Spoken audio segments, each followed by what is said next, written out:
Good afternoon, everyone, and welcome to the third episode in the Asia Trade Insight Hours series. My name is Chris Clegg. I'm a managing editor with the Economist Intelligence Unit and the global editorial lead for trade and globalization. Today, we'll be talking about global trade and transition and what the world will look like in trade terms after COVID-19. And I'm joined today by four excellent panelists who I'll introduce in a moment after I take a moment to do some basic housekeeping. First of all, this series, the Asia Trade Insight Hour series, is a series of 6 episodes focused on trade discussions, which will build up to Asia Trade Week to be held in February, end of February 2021. We do recommend you use Google Chrome as the browser to view this webinar. We find that works best. On the screen in front of you, you should see the media player, where you can see all of the panelists, the Q&A box, and please do ask questions throughout the course of our conversation today. There's not a dedicated Q&A session at the end, so I'll be taking questions from the audience as they come in. You'll also find a link to an upcoming episode in the Asia Trade Insight Hour in conversation tracking the capital flow. The date for that has yet to be confirmed, but as soon as we have a firm date, we will circulate it to all of the people who have signed up for today's event. So without further ado, let me introduce the panelists for today's discussion. First, we have Mr. Edward Yao, Secretary for Commerce and Economic Development, Hong Kong Special Administrative Region. Helena Koenig, Deputy Director General for Trade at the European Commission.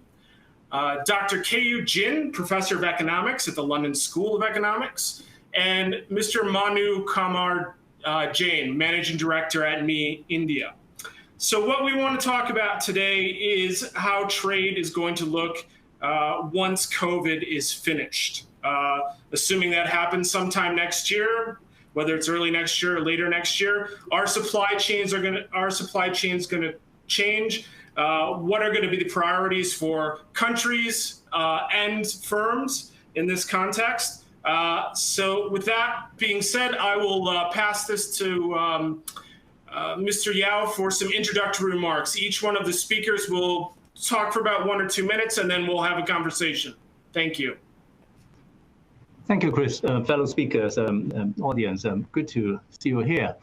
I think the topic today, talking about whether, to what extent world trade being suffered from COVID-19, I think it's too easy a topic if we just focus on trade and COVID-19. But actually, I want to bring a different dimension. To say world trade being the victim of COVID-19 would be just insufficient to describe the challenge of the global trading system, because we, in the last couple of years, we have seen, in fact, unprecedented challenge to trade, particularly to the so-called free trade, the unimpeded trade, with the rising of protectionist measures and also the failure of some of the global trading system, i.e. the WTO system. So in a way, first question I will pose to the audience today is, would trade be just the victim of an economic crisis like COVID-19? Or would it be just the culprit, as many people would have put it, as part of the culprit for the adverse effect of globalization?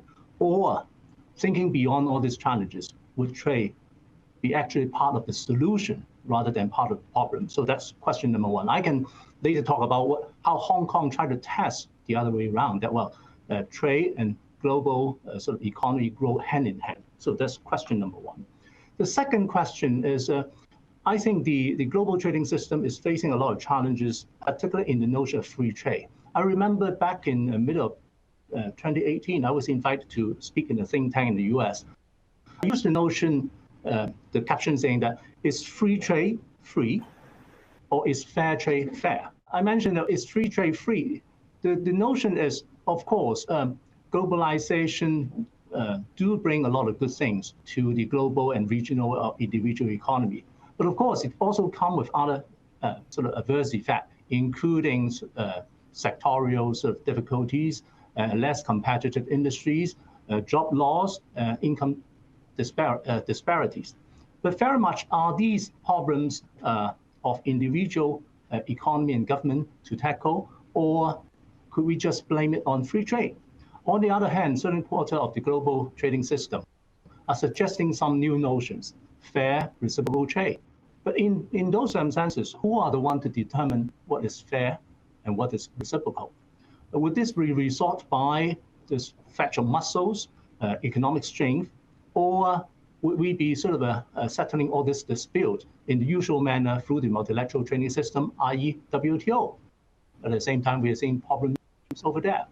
So in addressing these two sets of questions, I think COVID-19 has in fact given us a awakening call. Imagine today, WHO says that there are altogether nearly 40 sort of candidate vaccine being developed, going through the clinical trial, and there's over 100 of them at a preclinical stage. Imagine if these vaccines are only developed for national market instead of the global market. Imagine if there are a lot of barriers for this vaccine as a product or as a services from going beyond the national boundary. Would the vaccine development be able to proceed at such speed and efficiency? So I'm just posing a few questions for us to start the conversation, right. Not necessarily from the government angle, but from a global economic angle. Okay, well, thank you for those questions, and I'll try to get to all of them by the end of this hour. But let me pose a quick follow-up question to you. I don't think anybody would dispute the argument that Asia should have a much louder voice in global trade policy making and determining the rules of the road. As you sort of alluded to in your opening remarks, what does that look like, and how is it different from the rules that exist now? Well, I think we can't sort of divide the global trading system by region, by time zone. Actually, it's far more diverse than one would have thought, even within our time zone or say East or Southeast Asia. But actually, we are seeing that, well, the impact, for instance, from COVID-19 hits different sectors of the globe differently. And the response, it also depends on how open, how ready, and how we tackle this problem. To start with I think the common enemy is the virus, the pandemic. So it calls for collaboration. And secondly, when I say trade might be the solution, actually unimpeded trade is in fact the major sort of impetus for bringing back the economic momentum. As we can see only in the latest quarter of this year, we are seeing the impact of COVID-19 hitting different sides of the Pacific quite dramatically different. Mainland China is one of the very few which still enjoy a positive growth of 3.2% in Q2. Rest of the region are having more or less between the high-end single-digit or double-digit recession. Hong Kong having 2 quarters of -9. I understand Singapore, Japan will be in the region of 12 or 13. On the other side of the Pacific, US unprecedentedly had a very major dip of -32.9% of GDP reduction. So this drastically different impact speaks for itself that, well, while the economic tsunami is looming, which side of Pacific is hitting is yet to be seen. So I think we are in fact tackling a very, very difficult situation. And mind you, the division may not be following the national boundary because, well, any major economy, be it mainland, ASEAN, or US, their suffering would be spread to other places. And particularly with the sort of uncertainty of the COVID-19 sort of pandemic, I think we should be anticipating different waves of coming back outbreak that will continue to hit us. So the challenge is not just how deep it will cut into our economy, but also how long this problem will be dragging on. And again, it calls for greater collaboration and also removing of barriers as we head forward. Okay, well, I think we'll come back. There's a lot there to unpack, Mr. Secretary, so we'll come back to that. But I want to give the rest of the panelists a chance to give their introductory remarks. So, Helena, what's the view from the EU? Is it different from what Secretary Yao just laid out? Where are the similarities?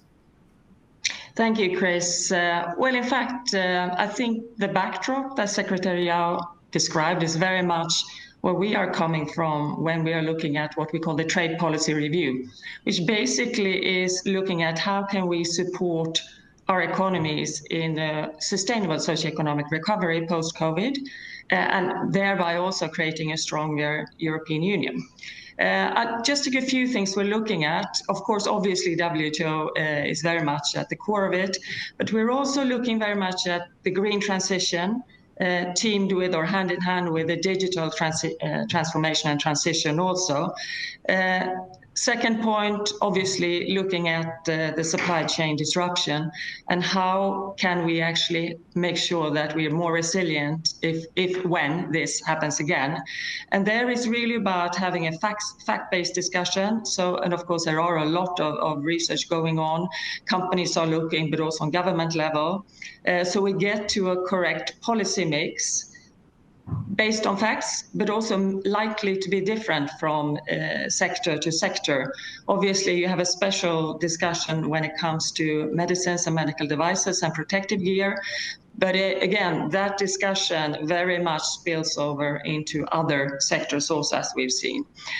One of the key concepts we are looking at from the trade side and we are pushing forward is what we call open strategic autonomy, which is basically trying to get the correct balance between openness, very much cooperation, as Secretary Yao mentioned, but also making sure that we have the tools to protect our markets and our citizens in areas where perhaps the global framework or global rules have not been able to catch up with all the developments we've seen in these last years. For the moment, we're doing a consultation with the stakeholders, but at the same time, of course, there's a lot of discussion internally. And when we have a new commissioner in place, obviously we will gather everything we have together and propose a revision, most likely, to the strategy which already is there. And the revision is really not a complete overhaul, because I think the main lines of EU trade policy are already there. But at the same time, we're in a totally different situation post-COVID with much more unemployment and a complete new set of strains on the trading environment. But just final point, obviously we're one of the ones in the camp who believe that trade policy is part of the solution. It is not, cannot be the scapegoat for all of the issues we see right now. So let me ask one follow-up question before I get to Dr. Ginamanu. Open strategic autonomy, do I have that right? Yeah. Okay. It sounds a bit like we want to be self-sufficient in all of the essential goods that have come to be deemed important over the last 6 months and really over the for time immemorial. And we're fine with trading everything else freely. Is that what it means? What does it mean exactly in terms of trade? No, I think it's exactly what it doesn't mean, to be quite frank. It means that there are areas, obviously, where there is an interest of being a bit more self-reliant, certain sectors. Again, I'm mentioning protective gear, it might be parts of medicine, etc. But at the same time, I think at the core of it is that we cannot be self-sufficient on everything. And I think the latest paper that came out on raw materials demonstrates that very, very clearly. And of course, raw materials is then a driver for the green transition. So we have to cooperate with others. We have to build alliances, but alliances based on rules and on agreements. So we are more, we have more security together with our partners. So that's really, again, the cooperation angle of it. But again, as I said, it will look different from sector to sector, but it's definitely not closing in, but building on our tradition of being a very open market and cooperating with other partners like we do through our FTAs now. Okay, thanks for that. Well, I realize we're 15 minutes in now. Dr. Jin, I guess it's time for your opening remarks, such as they are. Having heard Secretary Yao and Helena speak about this subject, global trade and transition, do you think it's transitioning? Do you think things are going to look that different on the other side of COVID? Think you might be on mute.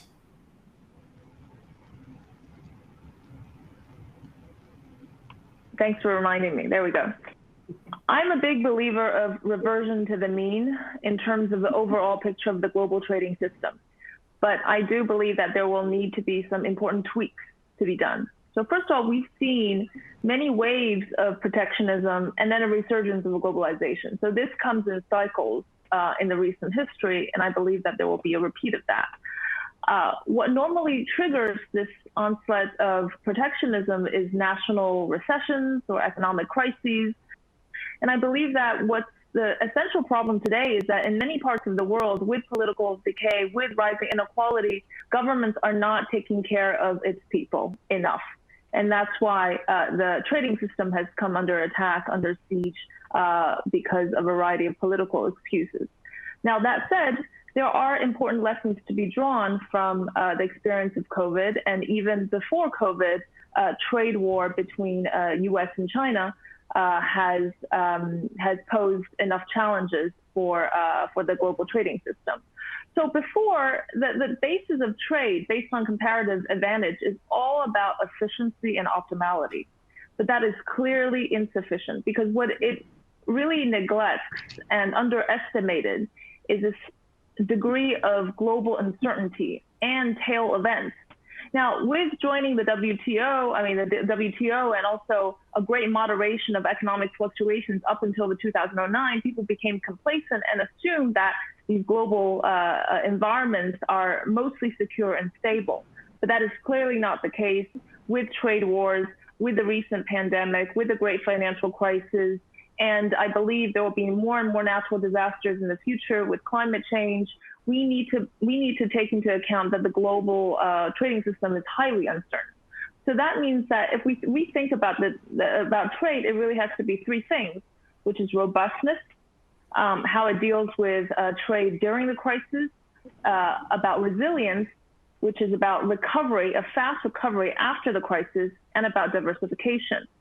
So I think there are important steps to be made. We can have discussions on this, and there's a lot of research, ongoing research about how to make the trading system resilient. But one thing that's been mentioned is essential inputs are produced domestically, but there also should be much more transparency in sharing of information, of inventories, about goods produced along the supply chain. And there has to be better ways of anticipating disruptions. All this can be done to make the trading system more resilient. Going alone by oneself is not the solution because it puts a country more at risk than less risk because there are lots of country-specific shocks in the future. So globalization makes everybody diversify their risks, even if there are crises that happen more often. The crises are a lot less severe than if you were to go about it alone. Let me stop here.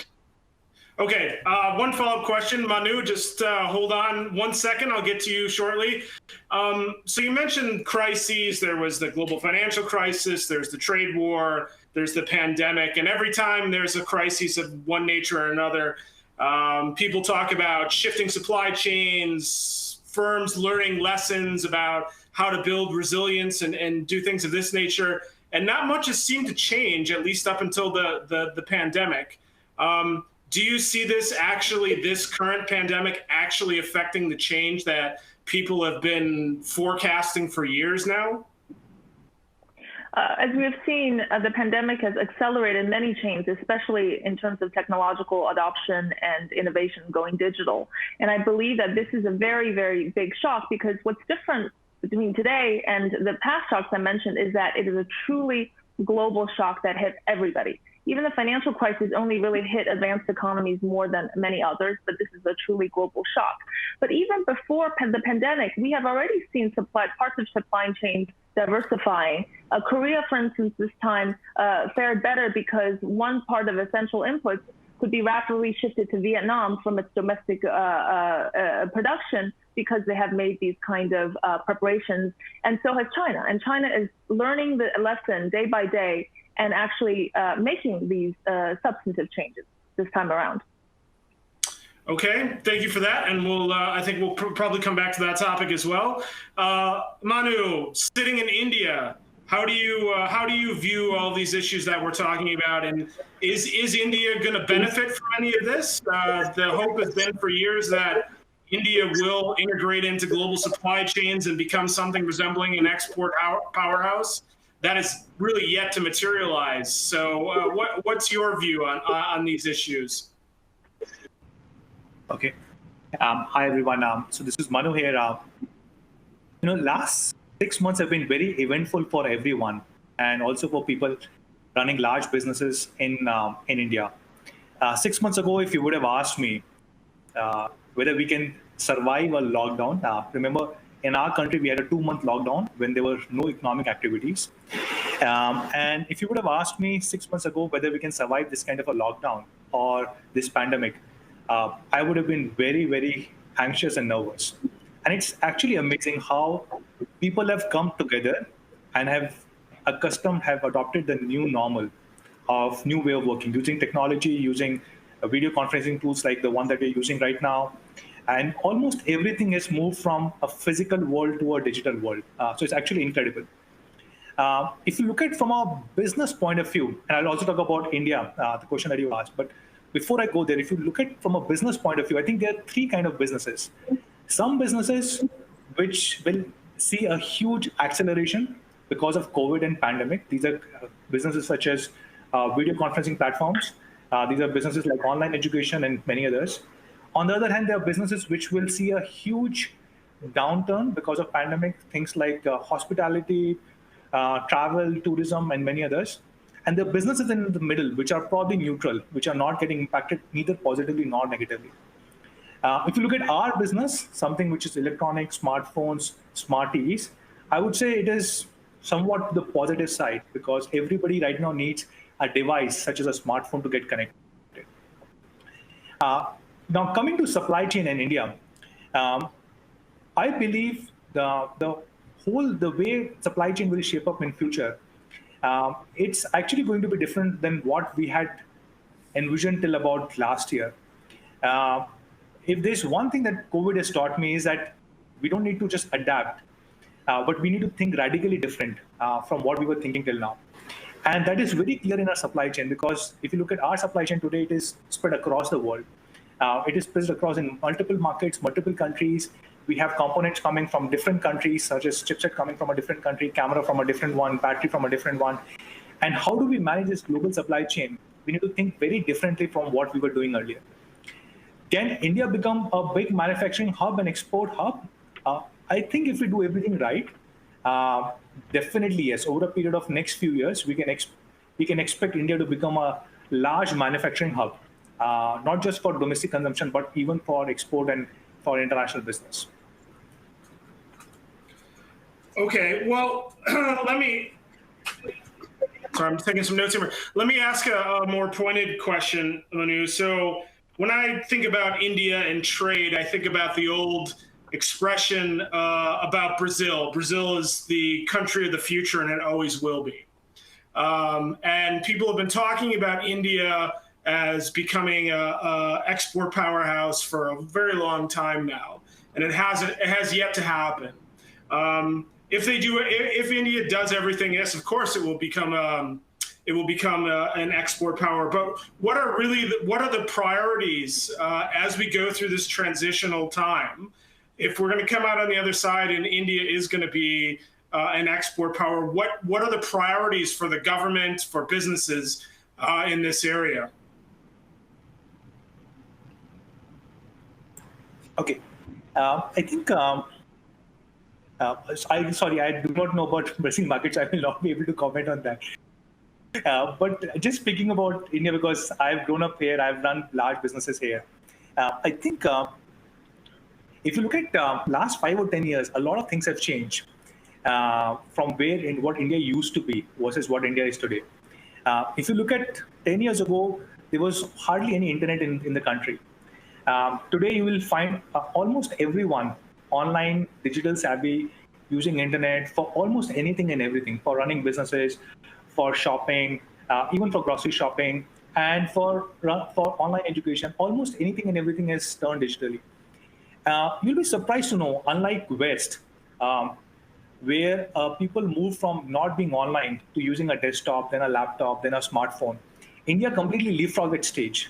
India moved from not being online, majority of Indians, to using online, using one small little device, which is a smartphone. 90% of the e-commerce and online traffic in India comes from this small little device, which is a smartphone. Most of the Indians cannot afford to buy a laptop or a desktop. And the only source of entertainment and being online is a smartphone. So is India where many of the developed countries are?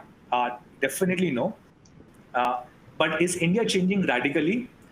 Definitely yes. What needs to happen? I think this step maybe started happening, in my opinion, about 5, 6, 10 years ago, when government started encouraging a lot of global manufacturers to come to India and start setting up manufacturing plants here, including us. So we set up our first manufacturing plant in 2015 here through a partner, Foxconn. And slowly and gradually, almost all our phones that we sell in India, and we're the single largest brand in the country with about 33% market share, which means if there are 3 smartphones sold in India, 1 out of 3 is a Xiaomi phone. And 99% of our phones are locally manufactured here in the country. And now, as we have set up local manufacturing plants, many of the companies, many of the brands have also set up local manufacturing plants. Now that brands have set up manufacturing plants, there's an incentive for the component suppliers to come and set up their manufacturing plants here because they have ready-made customers.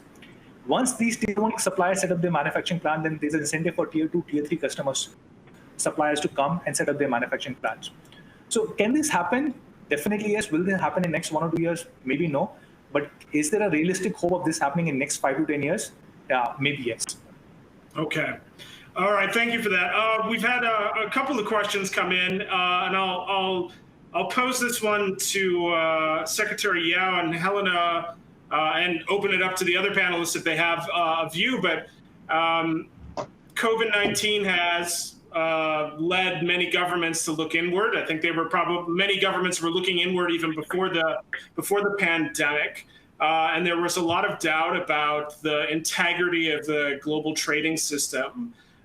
What can be done to ensure confidence and cooperation in the global trading system? Because if trade is going to transition to something positive, which I think everybody here and everybody in attendance online hopes is what is going to happen, there will need to be some sort of reassurance that it's a system that has integrity and can endure. So, Secretary Yao, how do you think that can be accomplished?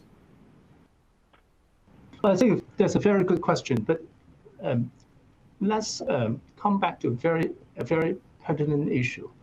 Does COVID-19 changes the global trading system? I would say yes and no. Of course, there would be some of the necessary sort of changes that would be needed in combating the disease. But actually, by inward looking or by imposing additional barriers, be they pharmaceutical or otherwise, does it mean the solution would be better? Now, I mentioned about the example of vaccine development, which is now the most immediate problem. And look at the speed and also the scale and the investment into this vaccine development. I think it must be premised on a global market. It must be premised on allowing the best vaccine to be developed, to be distributed, and to be marketed throughout the world.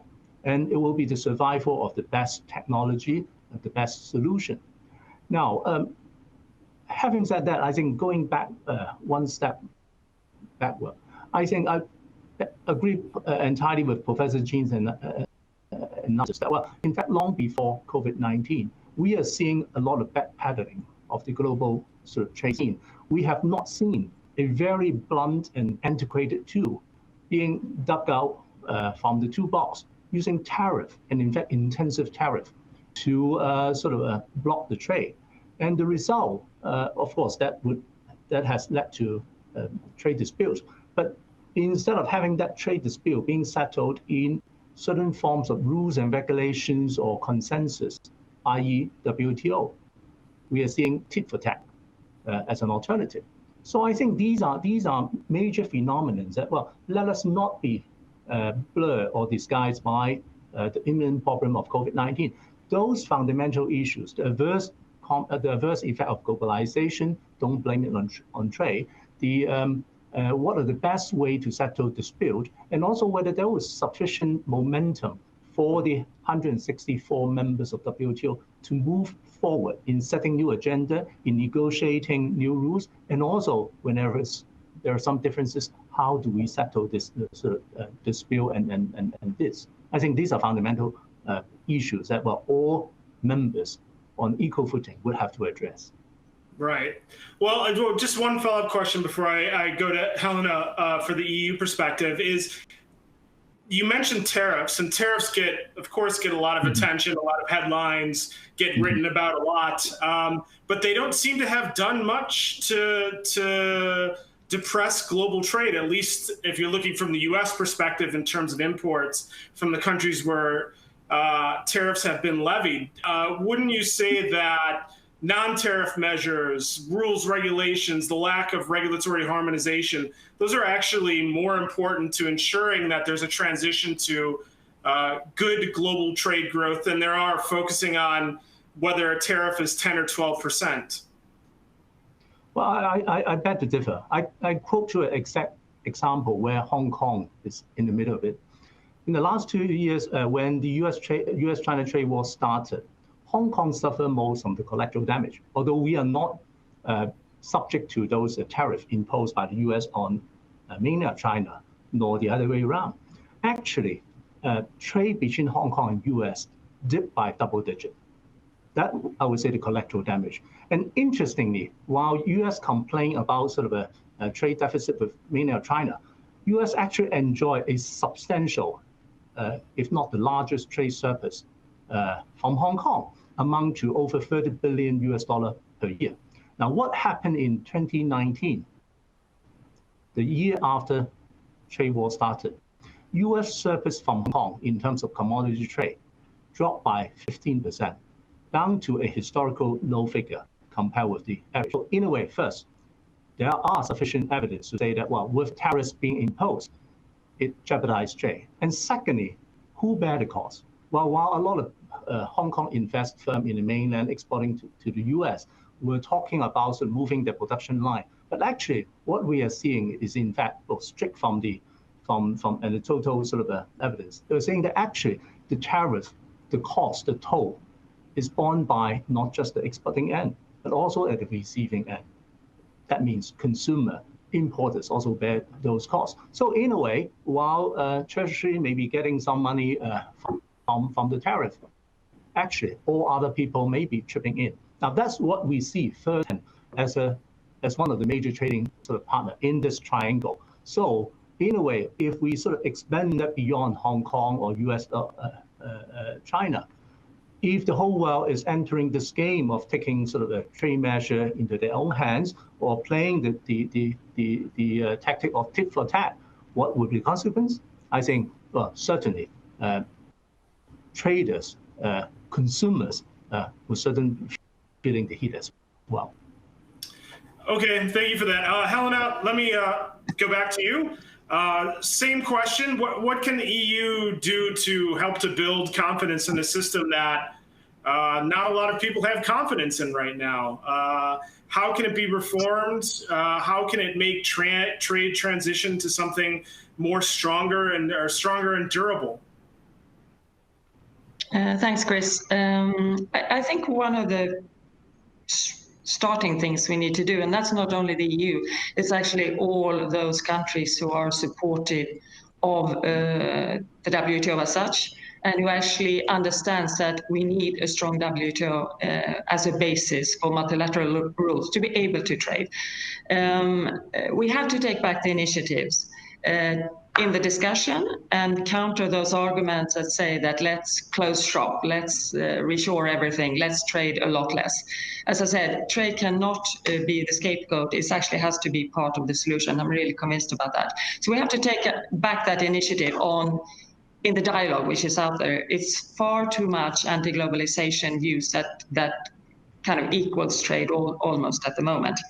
That's the first part. I think also what we need to make sure that within the WTO, and yes, there is definitely a case for reform, that we look at issues that needs to be tackled because the rule book doesn't cover the new reality of trading. And there, I think you said a very good point when it comes to non-tariff barriers, which are very, very important for also going forward. Take e-commerce, for example. If we don't have a WTO framework which sets the rules for something which is going to be crucial for the development and economic growth, or already is now and in the future, you become marginalized. So that, I think, is a key thing to get a result on the ongoing negotiations and end up with a strong framework which will demonstrate that WTO is relevant, that it is working still. Second aspect, which is also, I think, is very important, is to be able to look at some of the shortcomings in existing rules. We know that those are very much dependent on the changes in the last decade, how some of the bigger actors are looking at subsidization, for example. It's not going to be easier in a post-COVID situation because the temptation for subsidization is actually increasing across the board. But it's really about finding a new balance for that also, and rules that actually take away the extreme excesses, which creates an unlevel playing field. So we are definitely in the starting blocks and working on some proposals for that. We will see what we will have as it come more closer to MC12. But like I said here also, I think the key is, even if I think it's fair to say that the EU will continue to be a strong driver as we've been so far, but we also need to gather other countries, WTO members around us, to push together to get this balance, to get a good result. Okay, thanks for that. Professor Jin, I have a question for you in a moment, but I've been derelict in my moderator duties. I have not asked any of the poll questions so far, so I'm going to do so now. The first poll question we sort of run past this in terms of relevance is, in your view, has global trade peaked? So it's a simple yes or no, and we'll come back to the response in a moment. Professor Jin, Chinese, Harvard-educated, teach at the London School of Economics, work a lot on trade. Is it possible to have a sustainable global trading system when the major economies have different economic and political systems? And is that going to be the biggest problem as we try to transition to the next stage of global trade? I think you're on mute again, Professor Jin. Thanks. Sorry about that, Chris. You have posed a very challenging question. And indeed, whether it's trade war or tech war, we wonder whether some part of this is also ideological differences and differences in systems and development models. And I think that those are all related. But I would say that sticking to the economic part, being pragmatic, is about raising prosperity, not just for the citizens of these two leading economies, but also for the rest of the world. So a separation of these differences would be important. I would just point out that China, if we think about what China really wants to say to the world, what is the message China wants to put out there, given the height of this geopolitical tensions, it is really to be accepting of differences in the world, whether they are political systems or religious differences or differences of value system and cultural preferences. China asks the world to be more accepting of these differences, and under its global leadership, that will be what it intends to kind of cultivate, that kind of environment. Okay.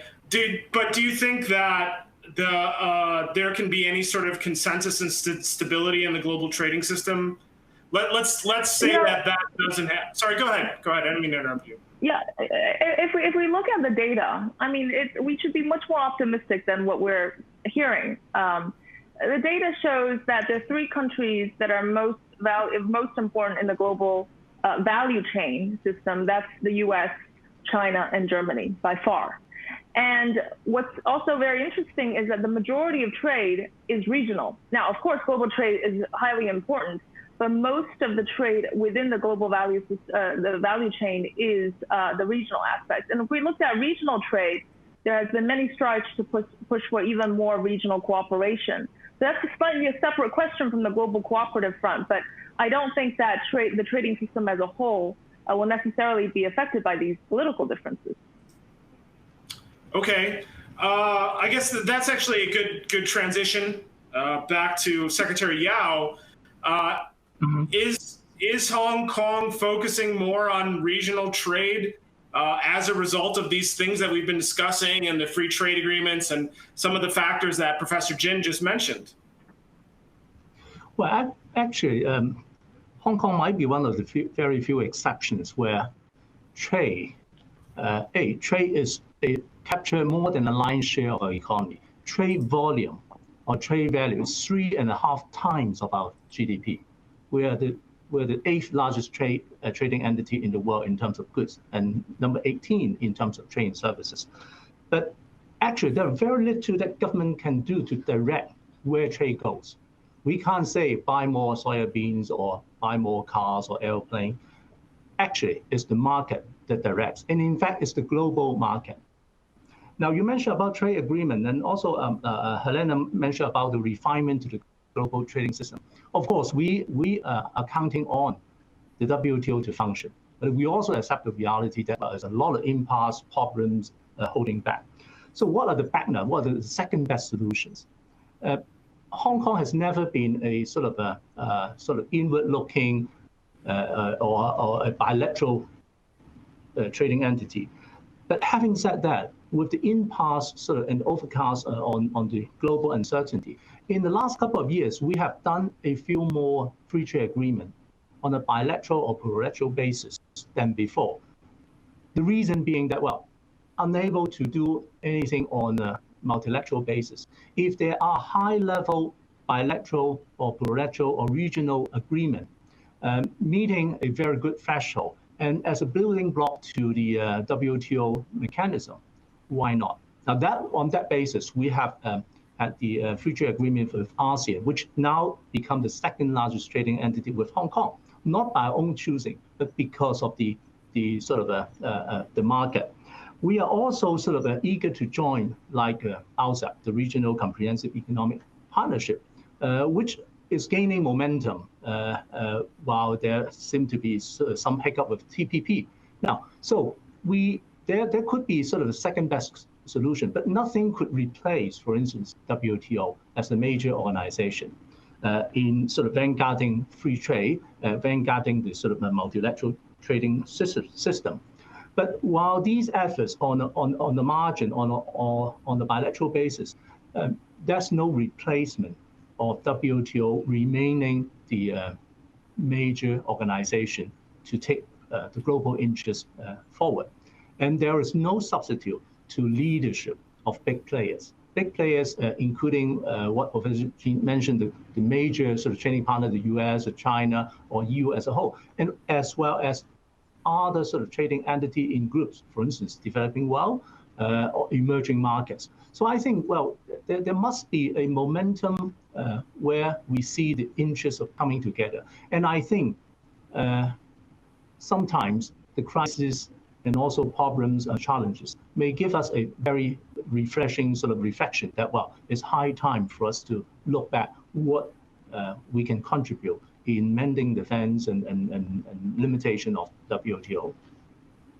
Right, thank you for that. I want to go back to Manu. Sorry, we've gone away from you for a little bit. I hope you're still there. Professor Jin mentioned an interesting point that you might be able to might have some insight on, which is the tech wars and the potential bifurcation of technology supply chains. Do you see this? How do you see this playing out? I guess is a general way of asking that question. Obviously, it's been in the news with respect to India, China, the US, a whole host of other countries. If we're talking about the future of trade, technology is central to that. How could this play out over the next couple of years? Sure. So I would say it's an interesting point that Minister Yao made, that challenges actually give you very interesting ways of thinking new solutions. And I think something similar will happen in global supply chain, especially in a supply chain like ours, which is you need to have high-tech products being designed and developed by various different companies across the world. If you look at last 6 months, it was a very challenging period for everyone, including us, because there was COVID-19 spreading a lot in one particular country or one particular geography at some point of time, and then again peaking in some other time in some other country. And if you look at today, the entire supply chain, global supply chain, at least with respect to the way that a large number of electronics, smartphone companies work, it's dispersed across the world. So, for example, memory would be coming from one particular country, chipset, silicon would be coming from another country, cameras, modules, battery packs would be coming from some other country or some other geography. And hence, because of this, when COVID-19 peaks at different point of time in different countries, it just creates a lot of impact on our supply chain. And we had to rethink about how do we balance the supply chain, because at some point of time you may have cameras, but you do not have memories to make. This is something that we have been thinking and working on. How do we further ensure that we build a much more robust supply chain to ensure such kind of fluctuations or future fluctuations that might happen. And I actually believe this will ensure that the global supply chain, which is interdependent upon different countries, will become even stronger and more resilient for future shocks like this. Today, if we speak, as I mentioned earlier, we are trying to bring a lot of component suppliers locally, but we are also getting a lot of raw material from various different countries. And we'll have to think of innovative ways in which, in case something like this happens in future, our local production or our demand does not get sacrificed because of any fluctuation in any country or any part of the world. So I think this will ensure that global supply chain goes to a very different level as compared to what it was till recently. Mm-hmm.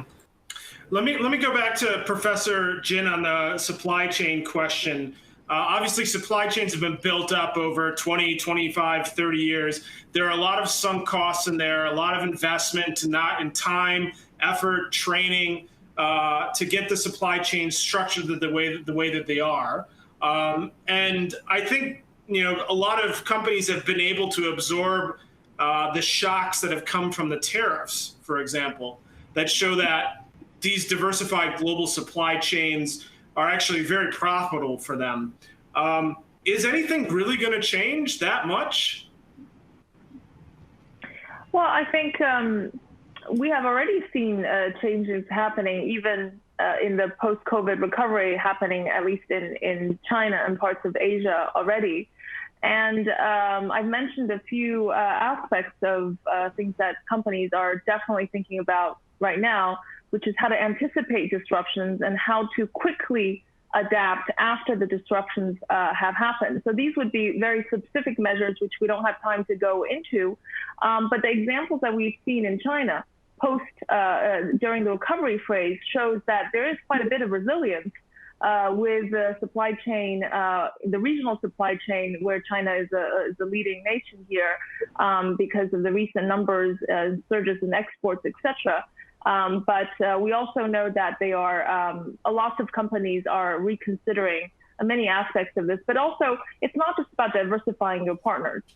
Building long-term relationships with your existing partner, but having these active measures to increase transparency and to deal with the crises when it comes are also a less costly way of ensuring that resilience. Okay, thanks for that. The results of the first poll question have come in, and about 30% of respondents said that yes, global trade has peaked, and 70% have said no. So some optimism among our audience. That's always encouraging. Helena, I'll ask you this question because it's the next poll question, is what do you think is the largest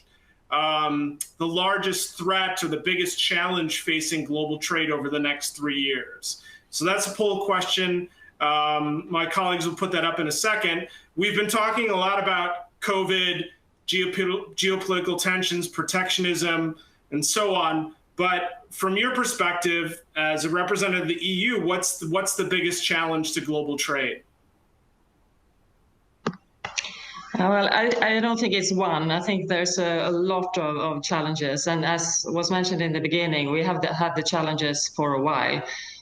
So it's part of taking back the leadership, countering anti-globalization equals trade and equals bad, which I definitely don't think. But I think one of the challenging things we have, which comes in a bit from the outside in the last years when it comes to the forefront, is actually the green transition I was talking about. Because somehow we have these concerns about climate change. How do you factor that in the way you trade? And for us as European Commission, obviously, how do we factor that in the agreements we create? So we create a framework which actually supports the green transition, not only do no harm, but actually supports. And I think that's going to be a really big challenge because you have different situations in different countries depending on development. And we're talking about still, after all, in parts of the change, quite a costly change in the immediate, whereas in the long term, it's a necessary change. But like I said, I think pair that with the digital transformation and transition that is ongoing, that should actually help. But nevertheless, we're talking about acknowledgement that we need to do the green transition in certain parts of the world and actually getting on with the business. I think we're doing well in Europe, but again, it hasn't become easier as part of a post-COVID-19 situation. So let me ask you a question about countering anti-globalization, which is something you just brought out. At least most of the polls that I've seen show that there's not, there's not a huge opposition to globalization. It's just a relatively small number of particularly vociferous individuals, especially in the West, Europe, the US, and elsewhere, who raise objections to it and seem to be gumming everything up, to use sort of a blunt expression. So what do you mean by countering anti-globalization? How do you do it, and what would that achieve? How would it move things forward? I think it's getting the arguments right, because very much I think we've been on the back foot, countering arguments that are out there. And the problem with that, if you have a very simple argument why globalization trade is bad, the explanation is much more cumbersome because it is a complex issue. So it's very difficult to counter. So I think we have to be out there pointing at the obvious things. Let's take, for example, in Europe, where 7 out of 10 works are dependent on foreign trade. That's a lot. That's not only the economy, it's your job. So I think getting that message out, not only from the Commission side, but getting it out from all of our member states and wider. I think we really need to get more articles out there, more explanations out there to just point at, yes, there may be issues which we have to address, and there are definitely some issues, whether it's on governmental level, whether it's the way that benefits from trade have been unequal in the way they are distributed.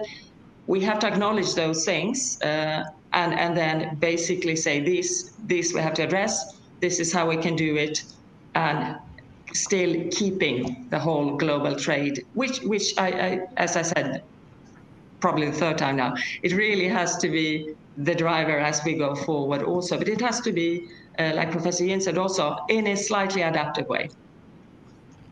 Sure, thanks for that. Well, I see we only have about 5 minutes left. That gives each of you about a minute for closing remarks on the future of trade and transition. I guess I'll start with Secretary Yao and I'll ask this of all of the panelists. what does trade look like 5 years from now? Is it really all that different? Or is it more the same and less, or more the same and more? How do you see trade looking in, say, 2025? It's really a very tough question because we don't know how trade will look like in, say, 5 weeks from now. But I remain optimistic. I remain optimistic for experience that Hong Kong has gone through.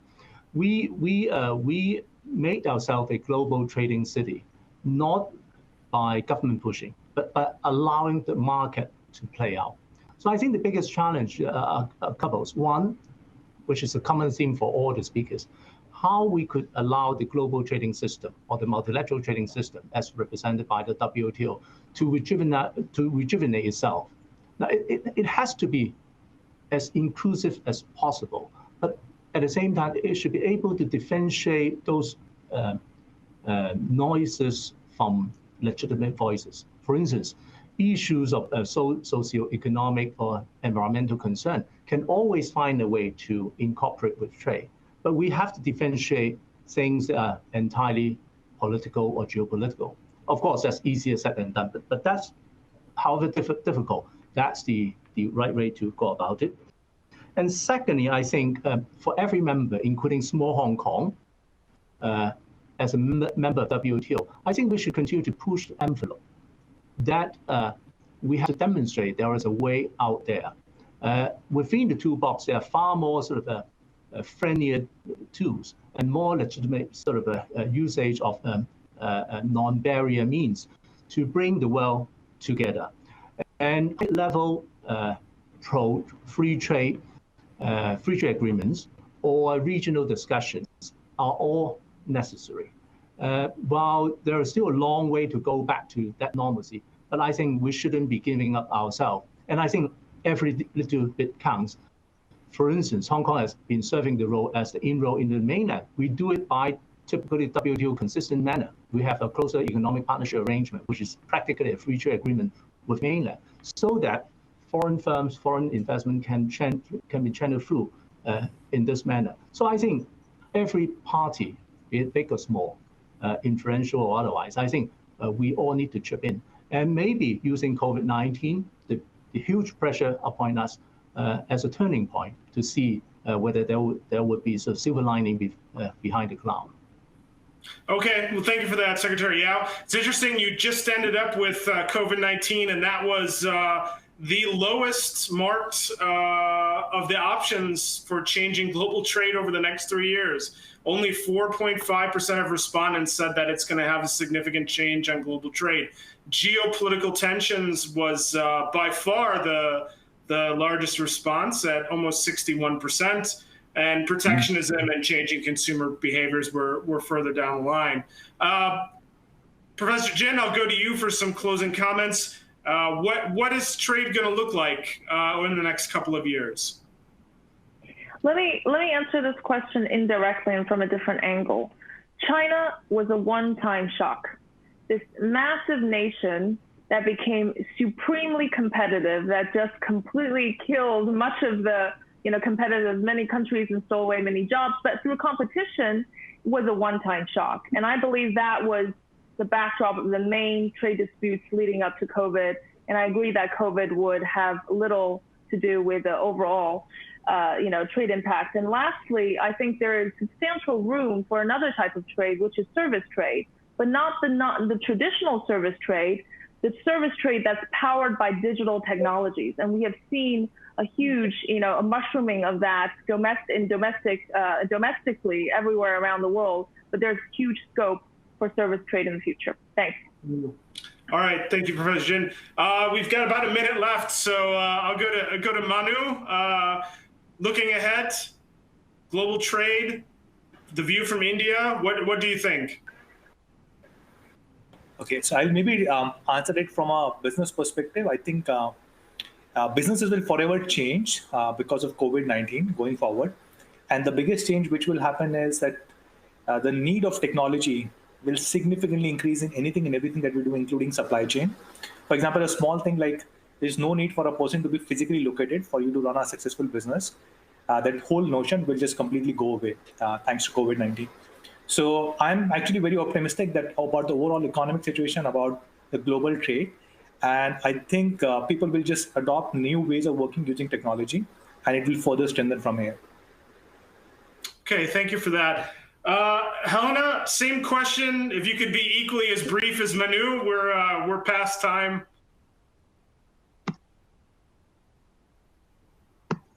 Thanks.